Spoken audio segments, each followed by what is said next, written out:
Hi, so Vicki Adams here, and today we're going to discuss the beginning terminology in geometry. So the first thing I want to start with is a point. So when you have a point in geometry, it's just usually a dot that's represented, and a point has no dimensions to it. It has no length, it has no width, no height. A point is just a location. So when you're looking on a map and you point to a point, that is a location. So we think of it as a location or a point. In geometry, a point is represented by a capital letter. So this point right here could be point A, and then over here we could have point B.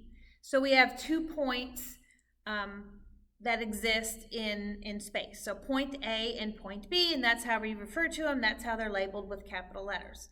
If we connect these 2 points with a line, we have a line that goes through point A and point B. And a line has 1 dimension. It has length. So it doesn't have width, it's just representing length. So a lot of times a line will represent a distance. If I was to walk from here to the end of the block in a straight line, that line would represent the distance that I traveled. The best way to name a line or describe a line is with 2 points that are on that line. So now there could be more than 2 points on that line. There could be more locations on that line, but we only use 2 points to name a line. So this line right here could be line AB, and this is how we use notation to represent that line. This line goes through the point A and through point B.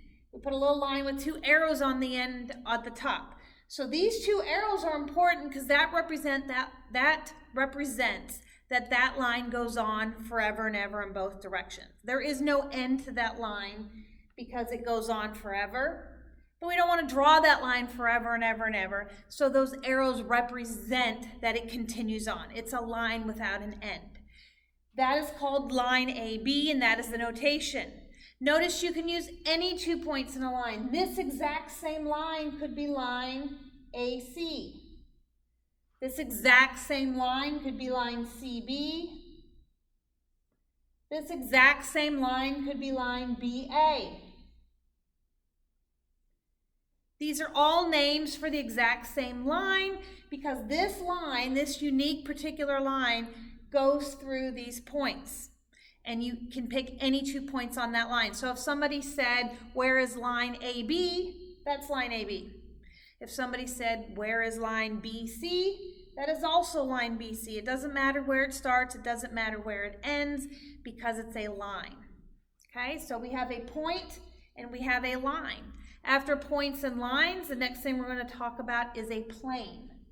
So a plane has both length and width. It has 2 dimensions. So a lot of time when we talk about a plane, we talk about a 2-dimensional object or an object drawn on a piece of paper. So this is a rectangle. It's on a piece of paper, it has 2 dimensions. It doesn't have that 3D pop, that 3-dimensional space that pops out from the board. So this is a 2-dimensional plane. Okay, so other than 2 dimensions, we mentioned 3 dimensions. So 3 dimensions is an object that exists in space. This box right here is a 3-dimensional object because it has length, width, and height. It has 3 dimensions. That's why they call a 3-dimensional movie a 3D movie, because it appears to pop off the screen.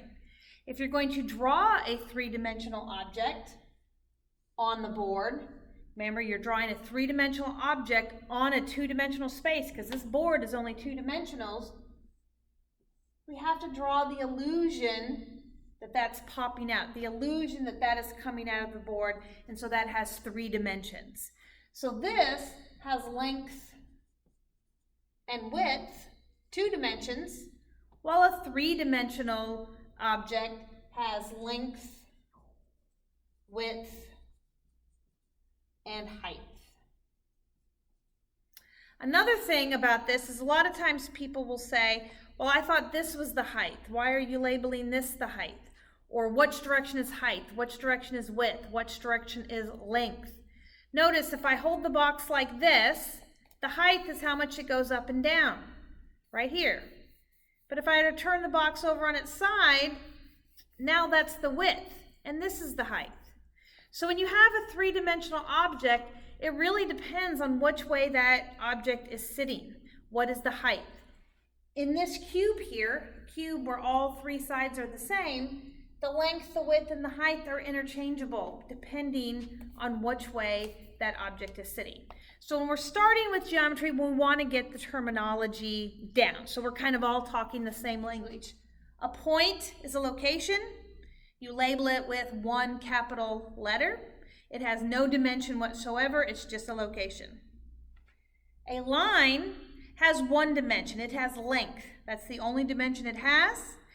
The line is never ending, which is why it has arrows on the end. We'll talk about some other different figures as we go, so it's important to know that this is a line, and a line has arrows on the end. It never ends. Lines are named by 2 points on the line. It doesn't matter which 2 points you name it by, but it has to be 2 points on the line, which names the line. A plane has two dimensions. It has length and width. It's a two-dimensional. When we talk about a coordinate plane where you're graphing points, talk a little bit about that in pre-algebra and algebra and now geometry. So when you're on a coordinate plane, that's one type of plane. And then we talk about three-dimensional objects, 3D objects. Some 3D objects are a cube, a prism, a pyramid, and we'll talk some more about that. So hopefully this will get us started on that terminology, part 1.